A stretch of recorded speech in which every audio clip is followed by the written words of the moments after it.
संकट से पूरी दुनिया जूझ रही है और इसके खत्म होने का इंतजार भी कर रही है। वहीं देश में इस दौरान भी राजनीतिक भूचाल आ रहे हैं। कांग्रेस पार्टी है जिसके अच्छे दिन आने का नाम ही नहीं ले रहे।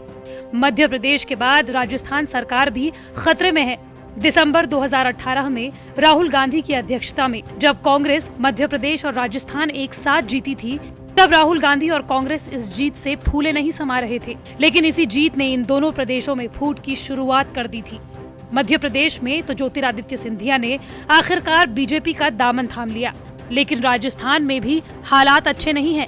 इस बार यहाँ के लोकप्रिय युवा नेता सचिन पायलट नाराज हैं। लेकिन पायलट की नाराजगी की आखिर वजह क्या है?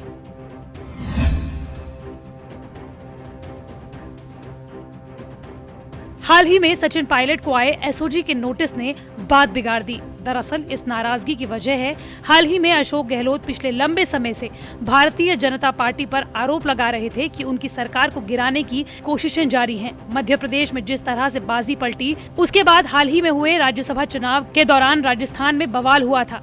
यहाँ अशोक गहलोत ने विधायकों को रिजॉर्ट में रखा, खुद प्रेस कॉन्फ्रेंस कर आरोप लगाया था। लेकिन अब हाल ही में कुछ निर्दलीय विधायकों की फोन रिकॉर्डिंग होने का मामला सामने आया, जिसमें वो लोग विधायकों की खरीद फरोख्त की बात कर रहे हैं। विधायकों की खरीद फरोख्त को लेकर सामने आए विवाद के बाद राजस्थान की सरकार ने स्पेशल ऑपरेशन ग्रुप यानी कि एसओजी बनाया, जो कि इस मामले की पूरी जांच कर रहा था। इस जांच में सामने आया कि निर्दलीय विधायक रमीला खड़िया फोन पर विधायकों को खरीदने की बात कर रहे हैं। इस दौरान वो अशोक गहलोत और सचिन पायलट के बीच की लड़ाई का फायदा उठाने को भी कह रहे हैं, जिससे सरकार आसानी से गिर सकती है। इस बातचीत के सामने आने के बाद एंटी करप्शन ब्यूरो ने कुल 3 विधायकों के खिलाफ एफआईआर दर्ज की। इसके अलावा स्पेशल ऑपरेशन ग्रुप यानी एसओजी ने भारतीय जनता पार्टी के 2 नेताओं को गिरफ्तार किया। अशोक गहलोत ने इस मामले की पूरी जांच बिठाने की ठानी और इसी के बाद एसओजी ने जांच शुरू कर दी, जिसके तहत 10 जुलाई को एक नोटिस उप मुख्यमंत्री और राजस्थान कांग्रेस प्रदेश अध्यक्ष सचिन पायलट को भेजा गया।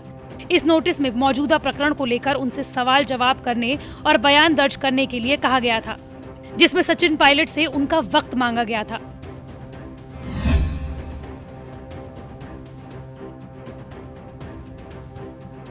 बस यही 1.5 साल से जो गुस्सा सचिन पायलट ने रोका हुआ था, उस गुस्से का बांध टूट गया। माना जा रहा है कि सचिन पायलट को ये नोटिस ही अखर गया, क्योंकि इससे पहले अशोक गहलोत ने कहा था कि पार्टी ने जिन्हें मंत्री बनाया और पद दिया वही गद्दारी कर रहे हैं। हालांकि अशोक गहलोत ने कहा कि एसओजी ने उन्हें भी बुलाया है, पूछताछ के लिए वो भी जाएंगे। लेकिन बात सिर्फ इतनी नहीं है। इस लड़ाई की शुरुआत 2018 से ही हो गई थी, जब सचिन पायलट की मेहनत पर अशोक गहलोत ने पानी फेर दिया। अशोक गहलोत को जीत के बाद सूबे का मुखिया बना दिया गया और सचिन पायलट को उप मुख्यमंत्री पद से ही संतोष करना पड़ा। यही नहीं, अशोक गहलोत ने सभी बड़े पद अपने खाते में रखे।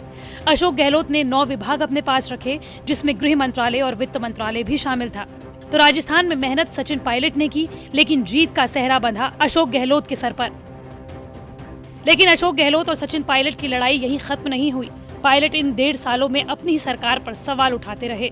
दोनों ही नेता एक दूसरे का नाम लिए बगैर एक दूसरे पर सवाल उठाते रहे।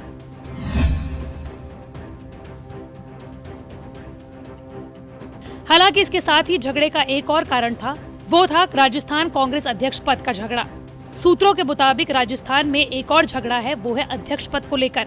माना जा रहा है कि अशोक गहलोत सचिन पायलट को प्रदेश अध्यक्ष पद से हटाना चाहते हैं, ताकि पार्टी की कमान किसी चहेते को दे सके। लेकिन सचिन पायलट अध्यक्ष पद छोड़ने को तैयार नहीं है। 2018 में भी वो उप मुख्यमंत्री पद के साथ प्रदेश अध्यक्ष पद पर बने रहने पर ही माने। 2018 में भी वो उप मुख्यमंत्री पद के साथ प्रदेश अध्यक्ष पद पर बने रहने पर अड़े रहे। अब सचिन को लग रहा है कि उन्हें अध्यक्ष पद से हटाने की तैयारी चल रही है। सचिन पायलट अगर इस पद से हटा लिए गए तो उनके लिए मुख्यमंत्री पद की दूरी और बढ़ जाएगी, और यही वजह है कि सचिन पायलट अपनी पार्टी में ही बागी हो गए। तो दरअसल इस लड़ाई के बीच तो 1.5 साल पहले ही रोक दिए गए थे। अब दोनों बड़े नेताओं की लड़ाई सबके सामने आ चुकी है।